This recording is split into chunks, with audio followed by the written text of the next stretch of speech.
The goal of this video is to install budget parts on this bike in phases to mimic the natural progression of upgrades a new mountain biker would do with this bike. I want the final phase of this budget build to have an air fork, dropper post, hydraulic brakes, clutch derailleur, and a cassette hub, but I want to see if this budget can be kept under $1,000. For the phase 1 upgrades for this bike, I would first install hydraulic brakes because of a safety issue. You can barely stop with the stock mechanical brakes. Normally, Shimano MT200 brakes are the best budget option, but lately the price on Amazon has been fluctuating like crazy, and at the time of this video, they are $180 on Amazon, which is totally overpriced, seeing how just a year ago, you were able to pick them up for $60. I picked up a pair of Zoom hydraulic brakes for $67 on Amazon. I've never used the Zoom brakes before, so I'm really excited to try them out. To get the brake levers off, I have to deal with the stock slip-on grips, and I don't want to mess with these at all. And they are just a hassle to deal with. So I'm using WD-40 to get them off and installing some nice lock-on grips that I got for $15 off Amazon.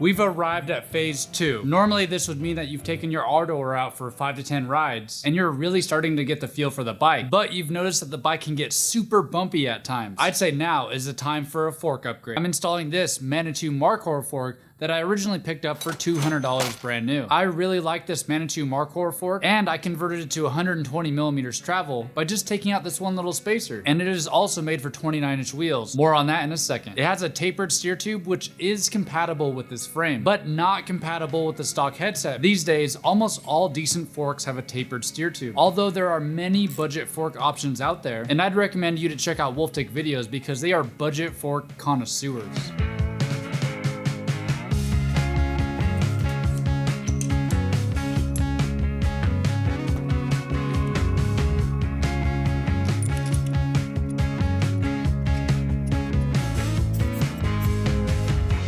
A big decision for you to make is if you want to go with a through axle front hub. With the through axle front hub, you don't have the possibility of your front wheel falling off on the trail like you do with quick release axles. Through axles are also compatible with all the high-end fork upgrades down the line. If you do go with a through axle, you will either need a new front wheel or a new hub and spoke it up with the stock rim. But you can avoid all that hassle and just get a quick release front fork. Personally, I'm gonna splurge a little bit and go with the through axle because it lays the foundation for this bike to be future-proof.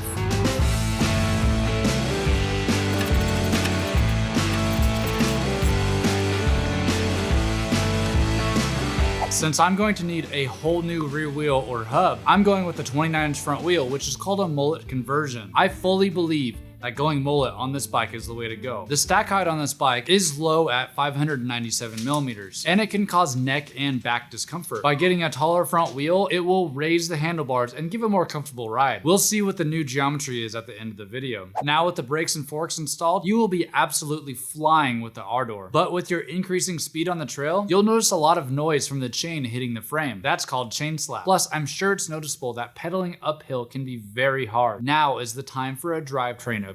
In order to do any kind of upgrade for more gears, you will need a completely different rear wheel or hub. I've seen new wheels with cassette hubs from anywhere to $70 to $90, but instead of buying a whole new rear wheel, it's much cheaper to just buy a new cassette hub. But that does require quite a bit of time and effort to despoke and lace up this hub with the stock rim and spokes. I've already laced up this 130 millimeter wide, $65 Cruiser cassette hub. For the rear mechanicals, I picked up this Bellini 9-speed cassette for $25 off Amazon. I'm pairing it with a Microshift Advent 9-speed derailleur that I got off eBay for $52. This derailleur is really great because it has a strong clutch that keeps the chain nice and tight over bumps and reduces chain slap. I couldn't get the matching Microshift shifter here on time, so I picked up the SRAM X5 shifter for $27. And it should all be compatible because it has a 1-to-1 throw.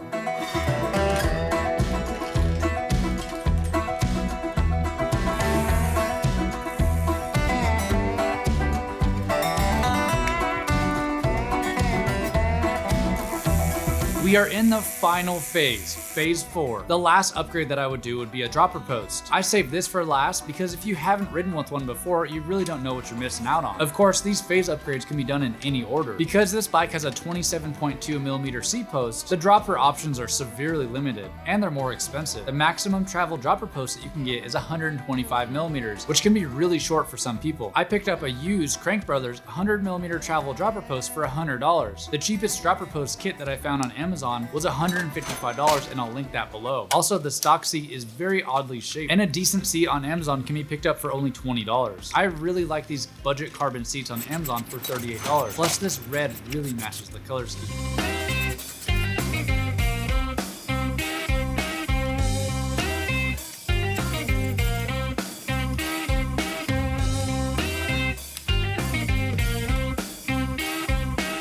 The bike is fully upgraded with budget parts. I did keep several stock parts like the cranks, handlebars and stem, and the rear tire. These parts are decent for the new rider, and I'd only recommend replacing them if they get worn out. As it stands right now, the price of the bike would be $1,174, and we definitely overshot the budget of $1,000. These parts don't have to be purchased brand new, and I highly recommend buying used. I find used parts all the time on websites like Pink Bike, Facebook, OfferUp, and eBay. Sure, $1,100 sounds pretty astounding for a Walmart bike. These upgrades were meant to be in phases and out of necessity. The mullet conversion and through axle was definitely a splurge. Although, with these parts that I splurged on, they can be taken with me to the next bike, so think of it as an investment. I am dying to know the new geometry. The stock stack height was 597mm, and with the mullet conversion, it is now 610mm. And that puts the handlebars in a really comfortable position, and the bottom bracket height is 330mm. The stock head tube angle was 66.5 degrees, and this more sensible 120mm travel 29-inch fork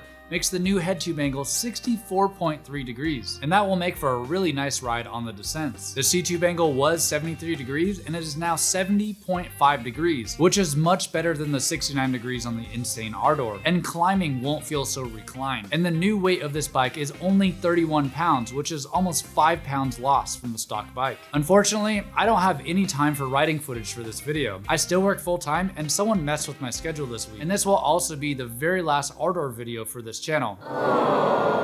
I know, it's really sad, but I don't have space for this bike in my garage, and my brother really wants to buy it. From just riding around on the street, I can tell this bike feels way more comfortable and very solid. And that's a huge improvement from the stock bike for a few $100 more. I will link to all the products seen in this video in the description. And if you want to donate to the channel by sending me parts or buying me a cup of coffee, that'll also be in the description. Thanks for watching. I'll see you on the next one.